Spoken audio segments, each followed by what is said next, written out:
Hi there, ScrappingClearly fans. It's Melinda with you again today. Firstly, I would just like to say Happy New Year. I hope that 2017 has been good to you so far. Today, when this goes live, it is the 6th, so I hope that you're all having a good first week of the year. As I've just shown, I'm working on the January sketch, which was a lot of fun to play with. You also saw my take there. Now, I did start off with this, and then I decided that I hated it, but I thought I'd leave it in so that you can see that doesn't always come together easily. I think my issue is that the gesso was just too thick. I just wasn't happy with it. But I do put a coat of gesso on where I know, if I follow this sketch, where I know all the stuff's going to go. Pulled out some gelatos, matched some colours to the Starshine collection. I just love this collection, and I thought it would be perfect for these photos of my boys being boys. It is photos of them in a big box that I had a delivery in. It cracked me up. I honestly thought that when they grew out of being toddlers, boxes wouldn't be so exciting, but apparently not. So, cheap thrills. So yeah, I've just pulled out some of my gelatos from my stash, and I'm just doing some packaging technique, and then I end up just using a paintbrush, trying to, like I said, matching the colours in the Chanel Starshine collection. I get through 2 different colours and decide that I don't like it. I've popped the background aside. I'm really quite sad because this paper that I'm using, it's called Gemini. I think this is the B side. I'm not sure though. It's one of my favourites in the whole collection. Thankfully, I did have another piece, and here it is. So I'm just going to put away. No. So I'm starting. I thought I'd hit record, and you can not very clearly see there's some black circles and some black half circles. I've just grabbed a stencil from my stash and drawn those on with a black Sharpie just to follow along with that sketch with the circles in the background. And then I decided for the lines that look like they could be washi tape or strips of paper, I've grabbed this really thick Heidi Swap Marquee Love washi tape. It's a navy and white stripe. I love this tape. It is beautiful, and the navy is so dark you could almost mistake it for black until you put it up to something black. Then it's very clear that it's blue. Once I've stuck that down, I do go away and do some stitching through those, and there you go, you can see that. I've used some yellow thread there. It's not very clear on the video.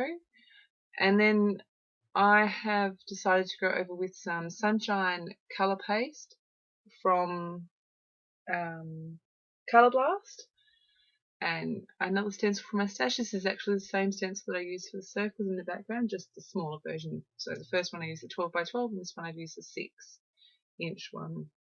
So I've realised after I started putting I only wanted 2 lines of the dots. It's occurred to me after I started that I could put some washi tape over the line, over the dots that I don't want to use, and then not worry about it.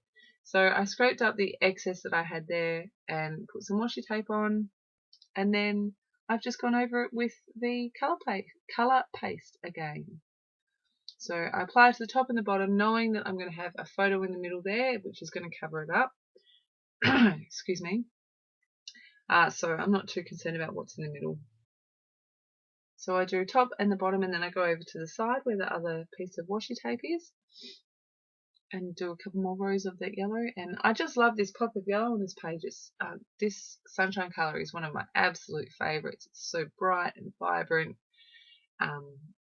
It's just a happy, fun colour, and I thought that it worked perfectly with these photos and this collection. So I do save you the pain of watching me clean up. Just as a side note, always make sure you hang on to the those caps that are on the inside of the lid of those colour pastes. It just stops them from drying out when you get to the dregs of the container. I've grabbed some tissue paper from my stash, and I'm going to back all my photos with it, and I've sped this up 8 times because no one needs to watch this in slow motion. It's not very exciting.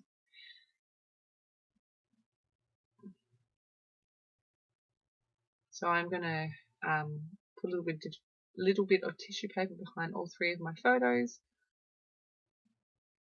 and then pop them on my page in the same sort of manner that they are on the sketch. I do stick pretty closely to the sketch, and I'm really happy with how this page turned out. Just a fun little story about my boys. They really do crack me up.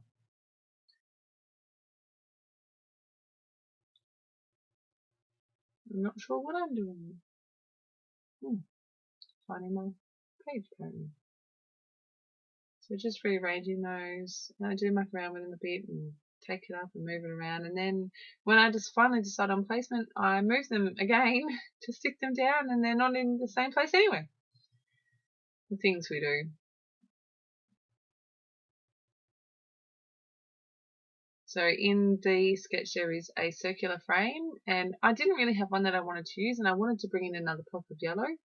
So I pulled out that frame from the Starshine chipboard pieces, and I end up using that, and you can see most of it. Well, you can see that it's a frame behind that photo.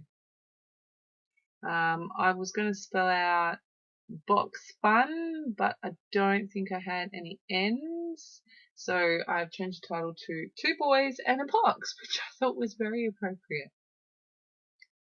Muck around with the alphas for a little while. This page is actually almost done, so now I'm going to pull out a few stickers and a couple of chipboard pieces. I don't add a real lot more because I just don't feel like it needs it with that background paper. I do add a sticker. That one says Curiosity, and it does change sides. I also pull out a couple of die cuts I cut them on my Cameo ages ago. It's XOXO, and it's 2 of them. I was going to use them on a layout and never did, but I thought that they made really good layering pieces, so you'll see me pull those out in a minute.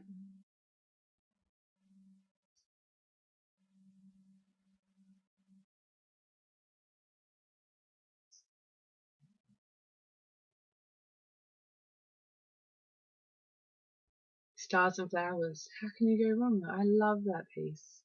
I'm a bit sad I've used it, but also I love that I've used it. I do a quick flip through the ephemera pack, and I'm pretty sure I don't pull anything out.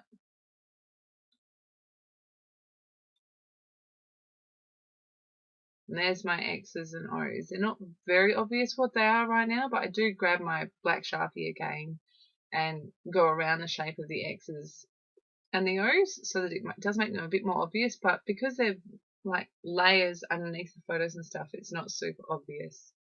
Anyway, I think I've disappeared to look for my Sharpie, which is, funnily enough, under those stickers right there. There it is.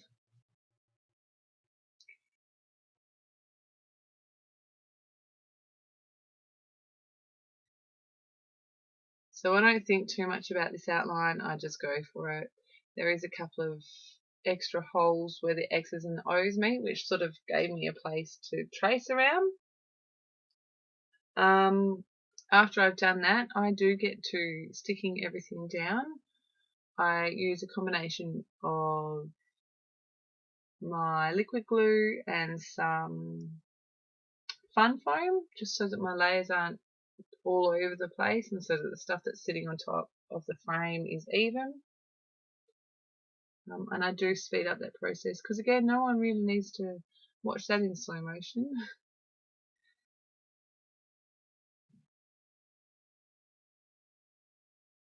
So once everything is stuck down, I do turn the camera off and I add my journaling, which I just printed through my computer, and I add a date stamp and chop off the branding strip. So this is just the last bits and pieces of me sticking it all down, and you'll see that I do change how the photos are. Not that I'm not changing it enough that you can't see what's happening. My journaling says exactly what's going on anyway, so